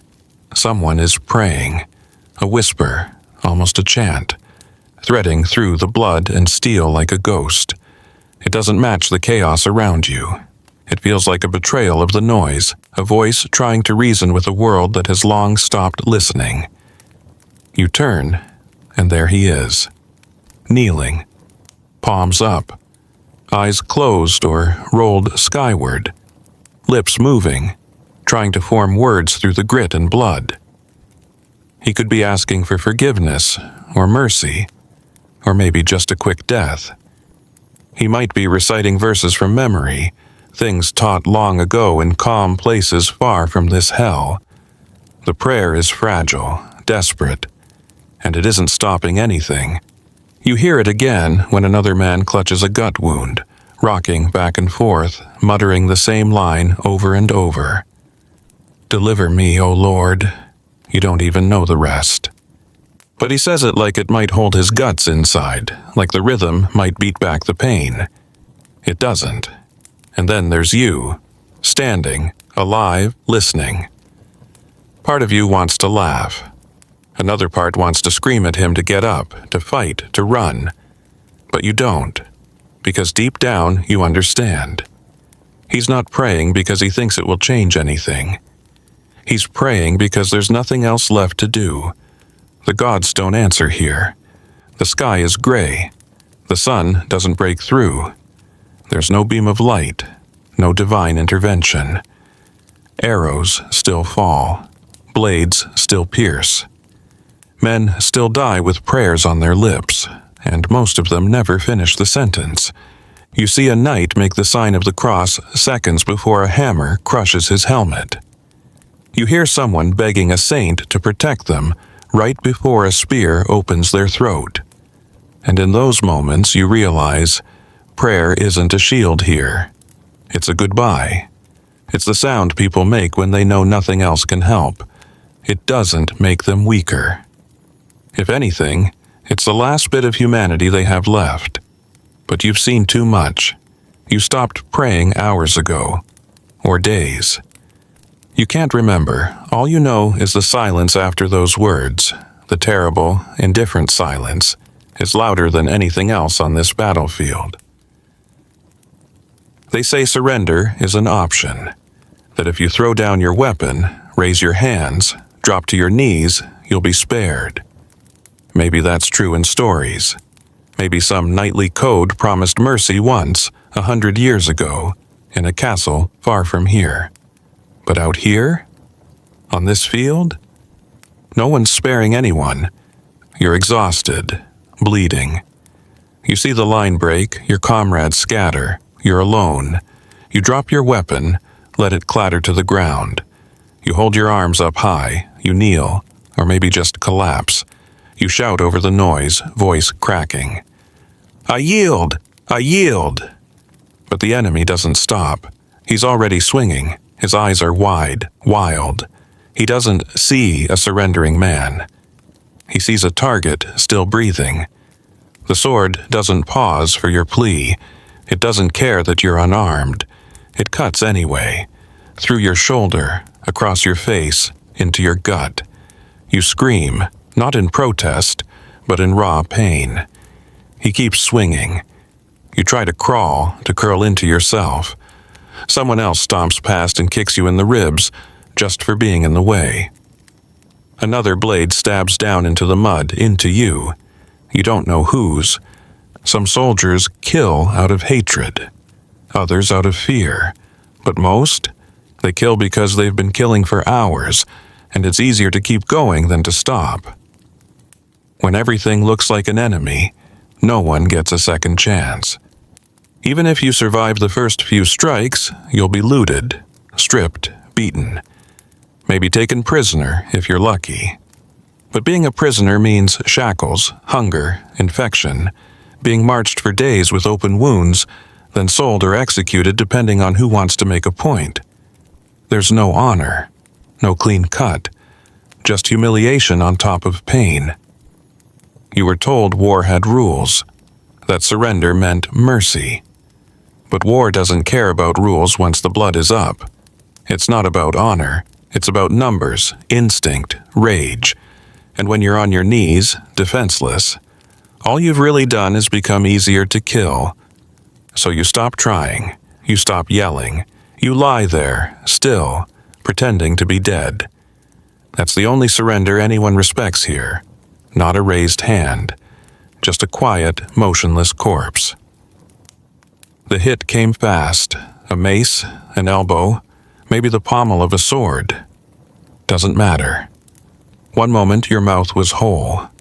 The next, something cracked, something tore. Pain flared like lightning in your jaw. You staggered, stunned, tongue automatically searching through blood and spit, and found the jagged gap where your tooth used to be. It's a small thing, a detail, but it's enough to remind you that your body is falling apart piece by piece. You spit. There's blood, maybe a fragment of enamel. You don't even know where the tooth landed, and you don't have time to care. Another swing is already coming. The pain doesn't stay sharp. It turns dull, throbbing, spreading like rot through your skull. Every word, every breath, every clench of your jaw reminds you it's missing. That something was taken from you in a flash. But what's worse is the realization. This isn't even close to the worst thing that's happened to you today. You've seen men lose fingers, hands, eyes. You saw someone's jaw split entirely in half, tongue dangling out like meat. That man didn't scream. He couldn't. Just gurgled, shook, and died. Compared to that, a tooth feels trivial. A luxury, a reminder that you're still whole enough to be bothered by little losses. But that tooth won't be forgotten. It'll fester. The gum will swell. The exposed root, if it's still there, will rot in the days that follow. There are no dentists in the camp, no medicine, no rinsing with salt water. Just pain. Constant, building pain. Infection will creep in, fever will follow, your jaw might swell so badly you can't eat, can't speak. And that's assuming you live long enough to reach a bed. You think of the hundreds of other wounds happening around you, some obvious, some hidden. The man limping beside you might have a shattered ankle. The one smiling might have a cracked rib stabbing into his lung. The guy holding his side might not even realize he's got a hole leaking blood into his gut. And you're worried about a tooth. But it's never just a tooth. It's a symbol, a warning, that even the smallest damage here can grow into something lethal, that nothing is safe, that this place eats you one bite at a time. You hear it through the roar of battle. Not a war cry, not a command, not even a plea for mercy. It's raw, broken, and utterly human. A man, maybe 20 feet from you, screaming for his mother. Not once. Over and over. Voice cracking, sobbing, panicked like a child lost in the dark. It cuts deeper than any blade. You freeze, not from fear of death, but from the unbearable clarity of what you're hearing. It's not just a soldier dying, it's a boy, a son, someone who thought maybe he was tough enough to make it through this nightmare. He's calling out for the person who once made everything safe. And you know, no one's coming. She's not here, she never will be. No one will reach through this fog of war to cradle him, to hold his hand, to tell him it's okay. And somehow that hits you harder than the bodies or the blood. You keep moving, you have to, but the sound follows you, echoes in your chest, and then your mind turns inward. When was the last time you saw your own mother? What did you say? Did you hug her before you left? Did she know where you were going? Does she know you might never come back? Suddenly, your eyes sting. Your chest tightens. You want to call out too, but you bite your tongue, hard. Because here, that kind of vulnerability gets you killed. The moment you let your guard drop is the moment someone takes your head off. So you bury the urge. You swallow it like poison and keep swinging, but it doesn't go away. Later, after the fight, if there is an after, you'll hear that voice again. You'll remember it at night, in your dreams, in the silence between battles. That scream will be a scar you carry deeper than any wound. Because it wasn't just pain, it was truth. The most honest sound you'll ever hear in war. And deep down, whether you admit it or not, you almost joined him. Because in the end, when death is near, every soldier is somebody's child, crying out into a world that no longer cares. At first, you try to avoid them, the fallen, the still, the ones who used to scream but don't anymore.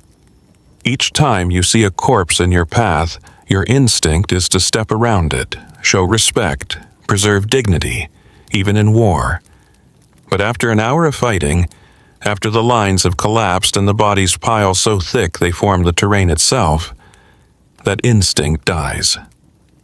You step on someone, maybe on their chest, maybe their hand. You barely register it. You have to move. If you don't, you die. So you step on another, then another. At first, it makes your stomach twist. You feel the soft crunch of ribs giving under your heel. You hear the squelch of blood under your boot. But eventually, it becomes normal. You tell yourself you'll feel something later. When this is over, if you survive. You lose count of how many. Some are still warm. Some stare at you with glassy eyes, mouths half open like they're still trying to speak. Others are crushed beyond recognition, a mess of armor and bone. You stop looking at faces. You step wherever you need to. Their arms grab at your feet, not because they're alive, but because they're tangled in the mess of war. You don't stop to untangle them. At one point, you trip, fall forward. Your hand lands on someone's chest, your fingers sink into something soft and wet. You scramble up, wipe it off on your armor, don't think about what it was. You can't afford to think. It gets worse when you realize some of them aren't quite dead. You feel movement beneath your step, a twitch, a groan. You freeze, horrified, but then the next arrow flies past your ear and you're forced to keep going. You mutter a wordless apology. Or maybe you don't. Either way, you don't stop. You can't. By the time the sun sets, the battlefield is a carpet of flesh and armor. You walk on it like cobblestone. You no longer feel the horror, just the unevenness, just the instability. The ground beneath your feet has faces now, but you don't look down, because looking down might make you remember they were once like you. You see him crawling, one of yours. Not dead yet. His leg is twisted, the bone poking through. He's dragging himself forward, groaning, not even aware of you until you kneel beside him. You grip his arm. He looks at you, eyes filled with pain and hope. "Help me," he whispers. 2 words that weigh more than a sword. You shouldn't stop. You know that. Every second you waste here puts you closer to death. But something in his face won't let you walk past. Maybe he reminds you of someone. Maybe it's guilt. Maybe it's just the last piece of your soul refusing to rot. So you try. You wrap your arms under his shoulders and pull. He screams. You tell him to bite down. You try to move slowly, but slow means vulnerable. And you're already exposed. Behind you, footsteps. Ahead of you, smoke. All you can see is blood and sky. Then it happens. A shadow crosses over. A blade swings. You turn to shield him and catch the blow on your arm. Pain explodes. You drop him. He falls hard, clutching his ribs, screaming again. You manage to stab your attacker, but it's sloppy, ugly. You don't even see their face before they collapse. You look back. Your comrade is still alive, but something's changed. His eyes are glassy. He's bleeding faster now. Maybe from the fall. Maybe from the chaos. You realize with growing horror that your attempt to save him just sped up his end. You try again, desperate now. You drag. You crawl. But then another attack. This time a spear skims your back. You lose grip. You scream in frustration. You're surrounded. Time is gone. You grab his hand one last time. He grips back, weakly, then lets go. You run. You hate yourself for it. But if you don't, you'll join him. You turn, sprint, don't look back. You tell yourself you did what you could, that he understood, that he forgives you. But long after the battle ends, that grip haunts you. Because sometimes the attempt hurts more than the failure. And trying to help someone in a place built to destroy everyone, that's the most dangerous choice of all. At first, it saves you. That breastplate deflects a blade that should have gutted you. The helmet turns what might have been a skull-cracking blow into a ringing headache. Chainmail catches a slash just enough to buy you time. You feel invincible. Heavy, yes. Exhausted, yes, but protected. The armor works until it doesn't. Because armor isn't perfect. It's a delaying tactic. A promise that says, not yet. And that promise breaks fast. The first real breach isn't dramatic. It's subtle. A dagger slides into the joint of your armpit. or a spear finds the soft leather between your thigh plates, or a morning star slams into your shoulder, and while the metal doesn't pierce, your bones do crack. You scream. Not because you're dying, but because you realize the armor won't save you now. Once you're hurt, it turns on you. What once shielded you now cages you. Every step sends shockwaves through bruises. Blood pools beneath the plate. Your chest tightens inside its metal prison. You can't lift your arm high enough to block. You can't twist fast enough to dodge. The armor makes you a statue. Slow, predictable, dying in slow motion. And then there's the heat. You're sweating so much your underclothes stick to your skin like glue. Your breath fogs your visor, making it a coffin for your face. You can't take it off. There's no time. If you do, you risk your skull splitting. If you don't, you risk suffocating. So you keep it on, baking in your own panic. You see lighter men sprint past you, faster, more agile. You envy them right up until they get cut down by a longsword. That's when you remind yourself, at least you're still alive. Then your leg buckles, you fall. And once you fall, getting up in armor feels like climbing out of a collapsed building. Everything is weight. Everything is punishment. Someone slams into you. You hear metal bending, not theirs, yours. The plate digs into your collarbone. A rivet pops. A crack spreads. The next blow might not bounce. It might punch right through, and you know that once armor starts to fail, it fails fast. So yes, armor works, right up until it doesn't. And then you're just a slow, heavy man in a metal tomb, waiting for someone faster to open it from the outside. The first few minutes of battle are terror. The first hour is endurance. But the hours after that, that's something else entirely. That's when you start wishing it was over, even if over means you never get up again. You're past pain now.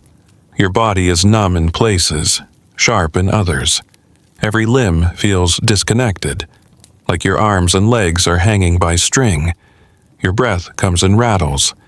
Every inhale is a gamble. Your vision narrows. Your ears ring. You're still alive, but only technically. There's no more adrenaline left to steal. Your heart has nothing more to give.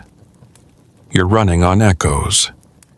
You swing your sword with no real force, no real intention. Just habit. Just fear. You're beyond survival mode. You're in the dark space where death starts to look like mercy. And that thought, that quiet whisper in the back of your skull, let it end, grows louder. It tempts you. You stare at the sky, gray and cruel, and wonder what it would feel like to just stop, to lie down, to let someone finish it. You don't care who, you don't care why, you just want the weight to lift, the noise to stop, the fire in your bones to go cold. Then you see others who didn't get the choice. A man, twitching in his final spasms, eyes open but empty. A boy clutching a stuffed pouch, maybe filled with letters from home, now soaked in blood. A veteran slumped against a tree, armor peeled off like he gave up halfway. All of them wanted to live. You're the one who's starting to want the opposite. You hate yourself for thinking it. You swore you'd never be the kind of coward who wishes for death. But this isn't cowardice. This is realism. This is a body begging for peace, a mind breaking under too much memory.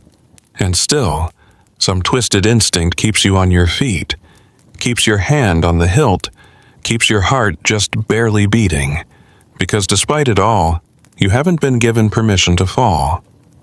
And until you get it, you'll keep dragging your broken body forward, hating every second, and silently wishing you'd never made it this far. It's over, or so they tell you. The enemy's retreated. The horns have stopped. The fighting's thinned out to nothing. And for the first time in what feels like forever, no one is trying to kill you. You're standing, breathing, bleeding, but alive. And yet, you don't feel anything. No relief, no joy, no celebration. You're not cheering. You're not dropping to your knees in gratitude. You're just numb, staring at the bodies, listening to the silence that feels louder than the battle ever did. You should feel lucky. Triumphant even. You don't. You feel empty. Like someone scooped your insides out and replaced them with ash. You walk slowly through the carnage. There's no path, only blood, limbs, scattered weapons, armor half sunk in mud. You recognize faces, some you laughed with, some you trained with, all dead, some with eyes still open, frozen in the moment they realized they wouldn't make it. You look away, then you look back. Because looking away doesn't help. You try to count the bodies. You lose track. You try to remember who started the fight. Why you were even here. It feels so far away. Like someone else's life, someone else's war. There are others still alive.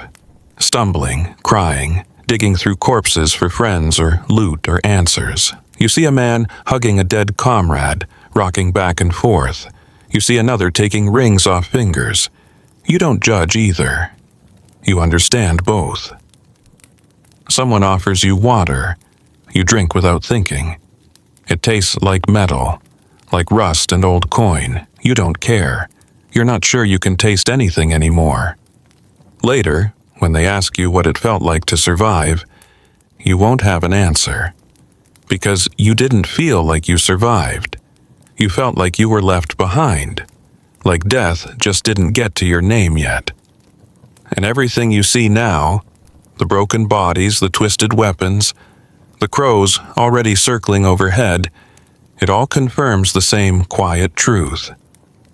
There's no victory here, just silence. And the awful realization that sometimes surviving feels worse than dying. The battle is over. The war, they say, is won or lost, depending on which side's still talking. You're alive. You're released. They hand you bread, water, maybe a coin if they're feeling generous. And then, they send you home. But what is home now? You walk back through fields that look too quiet, roads that seem too clean. You pass farmers tending crops, children chasing chickens, old women haggling over flour. Everything is moving like nothing happened. Like the world didn't split open just a few miles away. Like the blood in your boots and the screams in your head are things you're supposed to leave behind at the gate. They say you're lucky. They pat your back. They tell you you're strong, a survivor. But no one wants to hear the stories. No one wants to know what it smelled like. How warm blood feels when it hits your face. How many teeth you stepped on. What it's like to wish for death and feel guilty when it doesn't come. They say, it's time to move on. So you try. You sit at a table, you eat a meal, you lay in a bed, but the food tastes like ash. The bed feels like a coffin. The silence at night is louder than any battlefield. Your hands twitch when someone slams a door. Your stomach knots when you smell iron. You find yourself checking corners, listening for footsteps, flinching at shadows. The war followed you home. It's not in your town, it's in your bones. And there's no training for this part. No orders. No shield to hold up against memories. You wake up sweating, fists clenched, convinced you're still in the mud. You whisper names in your sleep, most of them are dead. You were told it would be over. But no one told your mind. No one told your body. The truth is, it doesn't end. You just get farther from the noise, but the echoes follow. And every morning you have to pretend that you're healed, that you're thankful, that you're whole. But you know better. You didn't come home. You came back to something that looks like home, wearing your skin, but it doesn't fit anymore. You sit on a log, or a cart, or a broken wall, somewhere that isn't bleeding. You listen to the whispers, the stories drifting in from commanders, merchants, smug villagers with cleaner hands than you'll ever have. You finally ask the question, what was it all for? And someone answers. It was land, or gold, or pride. A marriage, a border no one had walked in years. A shipment seized, a tax unpaid. A noble insulted at a feast. Something small, something stupid, something fixable. But it wasn't fixed, it festered. Festered until it sent thousands of men into a field with swords and spears and lies in their mouths. You sit there, jaw clenched, nails digging into your palms. Because you realize you didn't almost die for something sacred. You didn't bleed for a cause. You didn't crawl through mud for justice. You did it because a rich man got angry and couldn't let it go.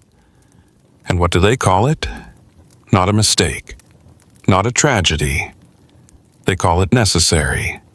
They call it heroic. They call it history. The story is already being rewritten, polished, made palatable for songs and scrolls and speeches. The truth, your truth, isn't part of it. It never was. You look around at the survivors, few, hollow-eyed, some smiling, but only because they haven't thought too hard yet. Some already drunk, trying to drown the revelation before it drowns them. Others just silent, like you. Because once you understand the truth, it poisons everything. You want to scream, tear something apart. Not because of the pain, but because of the pointlessness, the waste, the grotesque machinery that chewed through men like you and spat out a tale to justify it. But you don't scream. You swallow it, like everyone else, because screaming won't change the ending, and you survived long enough to hear the punchline. Lucky you. Weeks later, or months, you hear a bard sing a song about your battle. Your battle. The one you bled in, where your friends died screaming. But the song gets it wrong, completely. It tells of brave knights, glorious charges, villains vanquished by honor and steel. No mud, no fear, no crying for mothers, no piles of faceless dead. And somehow you're in the song, a name like yours at least. Maybe even your name. But the story they tell? That's not you. That person is tall, strong, noble. They fought without fear. They died smiling. They had a sword with a name and armor that shone. You choke on your drink when you hear it. Because the truth is, you pissed yourself halfway through. You dropped your weapon. You prayed. You fled, you begged, you lived, and no one wants that version. You realize then, no one wants the truth. Not your family, not your town, not the storytellers or the scribes. They want heroes, myths, symbols. They want a clean version of you to wear like armor at dinner parties. Not the you who screamed when your leg broke. Not the you who watched a boy die choking on his own teeth. That version doesn't sell. So they sculpt a statue.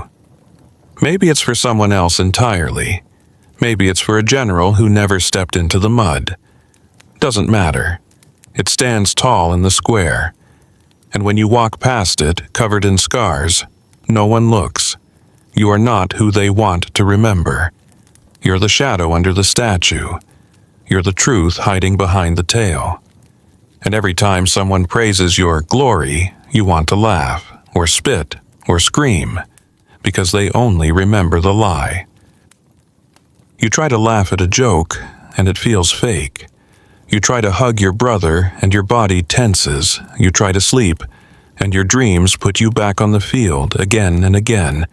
You're home. You're safe. But something's wrong. Off. Like your soul came back crooked. You used to be someone else. Someone who thought about the future, who planned things, who laughed without guilt, who felt hunger, joy, even boredom. That person is gone. You look in the mirror and see their face, but it's not them anymore. It's you. Now, a version with rust in your bones and blood behind your eyes. People ask you what it was like.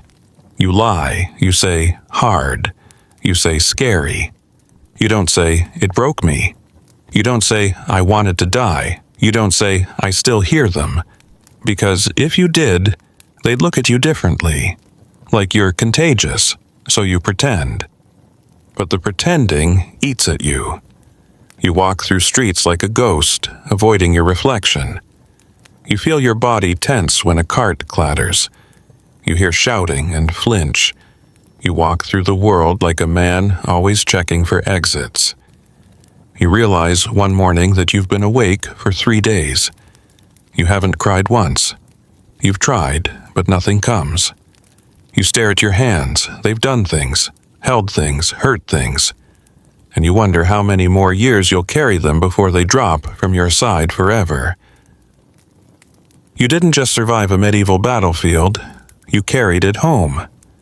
It lives in your joints, your lungs, your dreams. And now you understand why most people wouldn't last an hour. Because it's not the swords, not the arrows, not the death. It's the noise, the chaos, the smells, the betrayal of your own body. The moments that stretch forever then vanish too fast. The tiny decisions that get people killed. The kindness that gets punished. The confusion that never lifts. It's not about strength, it's about breaking. How fast you do, how deep, how quietly. You don't win in a place like that. You just delay the moment you're shattered beyond repair. You don't fight for glory. You fight because something worse is behind you. Because your feet keep moving, and your sword keeps swinging, and your heart hasn't stopped yet. And that's why you wouldn't last an hour. Not because you're weak, but because the battlefield doesn't care who you are. It takes everything.